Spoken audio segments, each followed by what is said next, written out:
క్రీస్తునాథుని యందు మిక్కిలి ప్రియ సహోదరి సహోదరులారా, కొంచెం ఆగిన తర్వాత మనం పీఠం ముందు కొంతమంది ఎన్నుకొనబడినటువంటి సెలెక్టెడ్ పీపుల్ వారు వచ్చి కూర్చుంటారు. దివ్య బలి పూజను సమర్పిస్తున్నటువంటి గురువు పై వస్త్రాన్ని తీసి అక్కడున్నటువంటి వారి యొక్క పాదాలు కడగనారంభిస్తాడు. ఇది స్వయంగా యేసు ప్రభువే ఏర్పాటు చేసినటువంటిది. ఆ కడరాభోజన సమయంలో ఈరోజు మనం వాక్యంలో చదువుకున్నాం ప్రియులారా.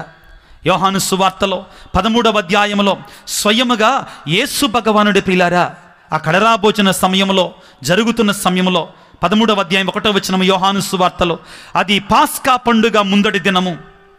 యేసు తాను ఈ లోకమును వీడి తండ్రి వద్దకు వెళ్ళవలసిన గడియ సమీపించినందని గ్రహించను. ఈ లోకమున ఉన్న వారి అందరినీ ఆయన వారు ప్రేమించను, వారిని చివరి వరకును ప్రేమించను. తర్వాత ఏం చేస్తున్నాడండి? 4వ వచనాన్ని చదువుకుందాం.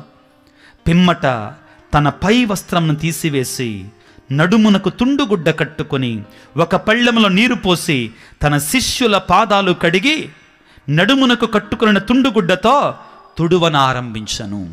శిష్యుల పాదాలు కడిగిన యేసు దేవుని కుమారుడై ఉండి సర్వశక్తిమంతుడై ఉండి గురువు స్థానములో ఉన్నటువంటి యేసు భగవానుడు శిష్యుల యొక్క పాదాలు కడిగినటువంటి రోజు ప్రియులారా, ఏమి నేర్పిస్తుంది ఈ సత్యం మనకి?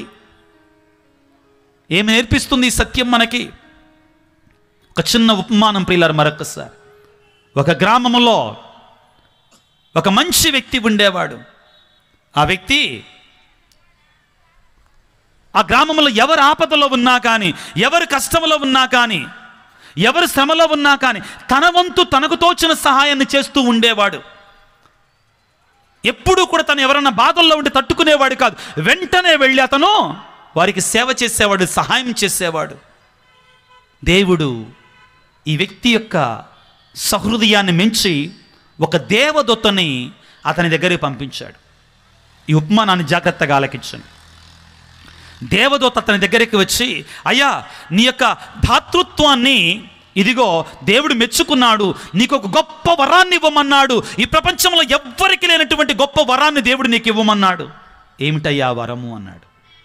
అంటే నీవు ఇప్పటి వరకు సహాయం చేస్తున్నావు కదా, నీవు మాత్రమే కాదు నీ నీడకు కూడా సహాయం చేసేటి వరాన్ని ఇవ్వమన్నాడు దేవుడు. నీడంటే తెలుసు కదండి, ఇటుపక్క లైట్ ఉంటే ఇట్టే పక్క నీడబడుద్ది, మనకి ఇటుపక్క లైట్ ఉంటే ఇటుపక్క నీడబడుద్ది.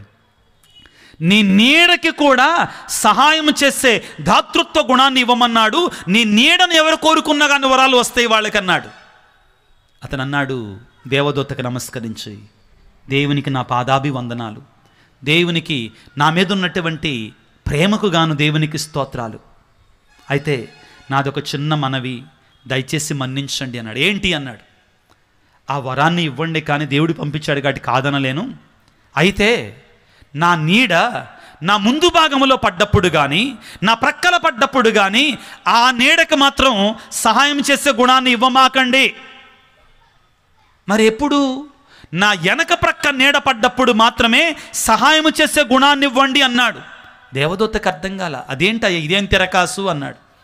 అనేసరికి ఆ వ్యక్తి అన్నాడట, అయ్యా, నా నీడకు కూడా సహాయం చేసేటువంటి వరం ఉంటే, నా నీడకు కూడా సహాయం చేసేటువంటి వరం ఉందని నేను దాన్ని చూసుకొని గర్వించి దేవుని నుండి దూరం అవుతానేమో.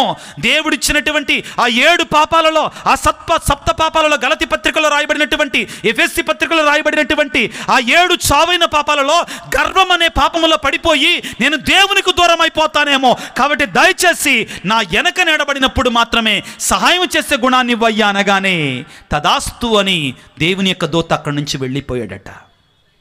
క్రీస్తునాథుని యందు ప్రియులారా, ఈ చిన్న ఉపమానం నుండి 2 గొప్ప గుణాలు నేర్చుకోవచ్చండి. ఏమిటి అంటే, ఆ వ్యక్తి అక్కడున్న ప్రజలని ప్రేమించాడు, ఆపదల్లో ఉన్నటువంటి వారిని ప్రేమించాడు, కాబట్టి వారిని సేవించాడు. దీనుడిగా ఉన్నాడు, గర్వం లేదు అతనిలో. ప్రియ సహోదరి సహోదరులారా, ఎక్కడైతే నిజమైన ప్రేమ ఉంటుందో, ఎక్కడైతే నిజమైన సేవ ఉంటుందో అక్కడ గర్వానికి తావు లేదు.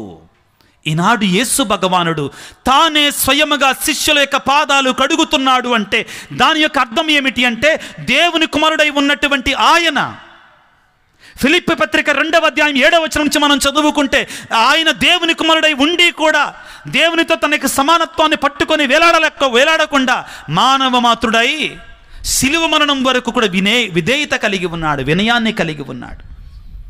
ప్రియ దేవుని బిడ్డలారా, ఈ గురు పట్టాభిషేకాన్ని పొందినట్టు మేము సామాన్యమైన గురుత్వములో పాలు పంచుకుంటున్నారు. మేము పరిచారక గురుత్వములో పాలు పంచుకుంటుంటే సామాన్యమైన గురుత్వములో మీరు కూడా పాలు పంచుకుంటున్నారు. మేము అందరము కూడా యేసు ప్రభువు నుంచి ఈనాడు నేర్చుకోవాల్సింది ఏమిటి అంటే దీనత, తగ్గింపు, వినయము. గురువులము కదా అనగానే మాలో గర్వం అనేది పొంగకూడదు. పౌలు గారు చెప్పినట్లు కొరింథీ పత్రికలో మేము సామాన్యమైన మట్టి పాత్రల వంటి వారమే, పనికిరానటువంటి మట్టి పాత్రల వంటి వారమే. ఆ మట్టి పాత్రలో ఉన్నటువంటి కృప ఆ దేవునిదే కానీ మాది కాదు. ఈ సత్యాన్ని మరిచిపోతే ప్రియులారా, గర్వం అనే పాపములో పడిపోయే ప్రమాదం ఉంది. కాబట్టి యేసు భగవానుడు ఎందుకు ఈ రోజున శిష్యుల పాదాలు కడుగుతున్నారు అంటే, మీకు నేర్పించటానికి ఏమిటి అంటే, మీరు నా బిడ్డలు కావాలి అంటే, నా అడుగుజాల నడవాలి అంటే మీలో సేవా తత్వం ఉండాలి, సేవా తత్పరత ఉండాలి, తగ్గింపు జీవితం ఉండాలి. చివరిగా ప్రభు ఈ రోజున ప్రేమాజ్ఞ ఇస్తున్నాడండి. ప్రేమ ఎచ్చట ఉండునో అచట దైవముండును. యోహాను గారు రాసిన లేఖలో ఉంటుందండి. ప్రేమ ఎచ్చట ఉండునో అచట దైవముండును. ఎక్కడ దైవం ఉంటాడో అక్కడ సేవ ఉంటుంది పిల్లారా. క్రైస్తవులం అంటే మనలో ఇదిగో ఈ ప్రేమ లేకపోతే మనం క్రైస్తవులమే కాదు పిల్లారా. యేసు ప్రభువు ఈ యోహాను సువార్తలో ఒక మాట చెప్తాడు పిల్లారా. ఏమని చెప్తాడు అంటే 13వ అధ్యాయము 34-35 వచనాలలో, నేను మీకు ఒక నూతన ఆజ్ఞ ఇచ్చుచున్నాను, మీరు ఒకరిని ఒకరు ప్రేమింపుడు. నేను మిమ్ము ప్రేమించినట్లు. ఈ మాట చాలా ముఖ్యమైనటువంటిదండి. ప్రేమించవచ్చండి, మనం చాలా చోట్ల ప్రేమిస్తున్నామని నటించవచ్చండి. No, but Jesus is very careful in giving this love commandment.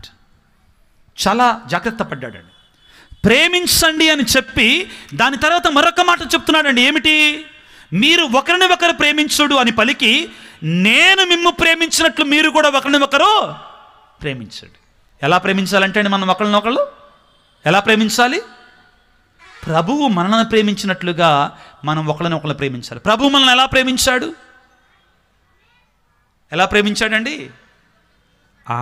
ఇలా ప్రేమించాడు పిల్లరా. ప్రభు మనల్ని ఎలా ప్రేమించాడు అంటే ఇలా ప్రేమించాడు. ఇలా ప్రేమించిన యేసయ్య ఏమంటున్నాడంటే, నేను మిమ్ము ప్రేమించినట్లు ప్రేమించండి. మీరు లోకం కూడా చెప్పొద్దు నేను ప్రేమిస్తున్నానని. లోకానుసారమైన ప్రేమల గురించి మాట్లాడతలేదు పిల్లారా. ప్రభు ఏమంటున్నాడు? నేను మిమ్ము ప్రేమించినట్లు, నేను ప్రేమించినట్లు ప్రేమించండి ఒకరిని ఒకరు. ఏమిటి ఆ ప్రేమ? సిలువలో త్యాగం చేసిన ప్రేమ, ప్రాణాలు అర్పించినటువంటి ప్రేమ. అంత సులువు కాదు ప్రియులారా, అంత సులభం కాదు. చాలా కష్టసాధ్యం, అసాధ్యం మాత్రం కాదు. చాలామంది పునీతులు మనకి మార్గదర్శకంగా నిలబడుతున్నారు, ఆదర్శంగా నిలబడుతున్నారు ఈ విషయంలో. ఈ రోజున ఈ పరిశుద్ధ బలిపూజల ప్రియులారా, ఈ 4 వరాల కోసం దేవుని ప్రార్థన చేద్దాం. మొదటిగా దేవునికి స్తుతులు స్తోత్రాలు చెల్లించుదాం. తన యొక్క శరీరాన్ని, రక్తాన్ని మన ఆత్మీయ ఆహారముగా, ఆత్మలకు భోజనముగా ఇచ్చినందుకు గాను దేవునికి వేలాది స్తుతులు స్తోత్రాలు చెల్లించుదాం. రెండవది, మన కొరకై గురుత్వాన్ని, గురువులను ప్రసాదించినందుకు గాను దేవునికి స్తోత్రాలు చెల్లిస్తూ మన గురువుల కొరకే ప్రార్థన చేద్దాం ప్రియులారా. చాలా సులువు ప్రియులారా. గురువుల మీద ఏలెత్తు చూపించడం చాలా సులువండి, కానీ వారి జీవితం ఎంత కష్టసాధ్యమైనది ఈ ఆధునిక ప్రపంచంలో మీకు తెలియదు పిల్లారా. నేను గురువుని కాబట్టి నేను చెప్పట్లేదండి, ఇది మా అమ్మ నాకు నేర్పించినటువంటిది. వారి కోసం ప్రార్థన చేయండి. మనలో ప్రియులారా వేలు చూపించేటువంటి వాళ్ళందరూ ప్రార్థన చేయగలిగితే మన గురువులు మరొక మోషేగా మారతారు. ప్రార్థించే గురువులుగా, పరిశ్రమించే గురువులుగా, పాటుపడే గురువులుగా, ఇదిగో మన కొరకే పరిశ్రమించే గురువులుగా మారతారు. మన గురువుల కొరకే ప్రార్థన చేద్దాం. మూడవది ప్రియులారా, ప్రేమ కలిగి ఉందాం. ప్రభువుని వేడుకుందాం. యేసయ్యా, ప్రేమాజ్ఞ ఇచ్చినట్టు నీవు మాలో ఆ ప్రేమతత్వాన్ని నింపండి తండ్రి. మాలో ఉన్న ప్రేమను పెంచండి నాయన, పోషించండి ప్రభువా. చివరిగా ఇదిగో సేవాభావాన్ని కలిగి ఉందాం. అటువంటి వరాన్ని, అనుగ్రహాన్ని మనకు దయచేయమని ఆ క్రీస్తు ప్రభువుని ఈ పరిశుద్ధ బలి పూజలో ప్రార్థన చేసుకుందాం. పిత, పుత్ర, పవిత్రాత్మ నామమున ఆమేన్. చిన్న ప్రార్థన చేసుకుందాం. తలల వంచి. సర్వశక్తిమంతుడా, సర్వోన్నతుడా, యేసురాజా, ఈనాడు మేమందరము కూడా ఈ పరిశుద్ధ బలి పూజలో పాల్గొంటూ, ఈ సాంగ్యాలలో పాల్గొంటూ ప్రభువా, నీ దివ్య సప్రసాదము గురించి తెలుసుకున్నాం, గురుత్వాన్ని గురించి తెలుసుకున్నాం, నీవు చేసినట్టు సేవను, నీవిచ్చినట్టు ప్రేమాజ్ఞాని గురించి తెలుసుకున్నాం. తండ్రి, మీరు మాకిచ్చినటువంటి ఆ పరమ పరిశుద్ధమైన దివ్య సప్రసాదమిడల భక్తి మర్యాదలతో, విశ్వాసముతో ప్రభువా మేము జీవించులాగా మమ్మల్ని దీవించండి. ఆ దివ్య సప్రసాదములో స్వయముగా మీరే ఉన్నారని, మా గురువులలో మీరే ఉన్నారని, వారి ద్వారా మమ్మల్ని దీవిస్తున్నారని, మా గురువులకు మేము ప్రార్థించే మనుషులుగా మమ్మల్ని దీవించండి, విశ్వాసులుగా మమ్మల్ని దీవించండి. మా విచారణ గురువులను, సహాయ గురువులను, ఇక్కడ పని చేస్తున్న పని చేయబోయే గురువులందరిని దీవించండి ప్రభువా. వారి ద్వారా మాకు, మా విచారణకి, మా కుటుంబాలకు దీవెనను ప్రసాదించండి ప్రభువా. మేము కూడా తగ్గింపు జీవితాన్ని జీవించే కృపను మాకు దయచేయండి ప్రభువా. ప్రేమ కలిగినటువంటి విశ్వాసులముగా మాకు శక్తినివ్వండి ప్రభువా. మీరు ప్రేమిస్తేనే నా శిష్యులు అవుతారు అని పలుకుతున్నావు తండ్రి. ఆ ప్రేమ తత్వాన్ని మాకు నేర్పించమని నీ సన్నిధిలో నుండి నీ బిడ్డలందరినీ దీవించండి తండ్రి. వారి కన్నీటి ప్రార్థనను ఆలకించండి ప్రభువా. వారి కుటుంబాలను దీవించండి నాయన. ముఖ్యంగా పరీక్షలు రాసే సమయము తండ్రి, ఎంతోమంది బిడ్డలు ప్రభువా ఇదిగో మా కోసం ప్రార్థన చేయండి, మా బిడ్డల కొరకే ప్రార్థన చేయండి అని అడుగుతున్నారు తండ్రి. పరీక్షలు రాసే పిల్లలందరూ మీరు దీవించండి. వారికి మంచి జ్ఞానాన్ని, జ్ఞాపక శక్తిని దయచేయండి.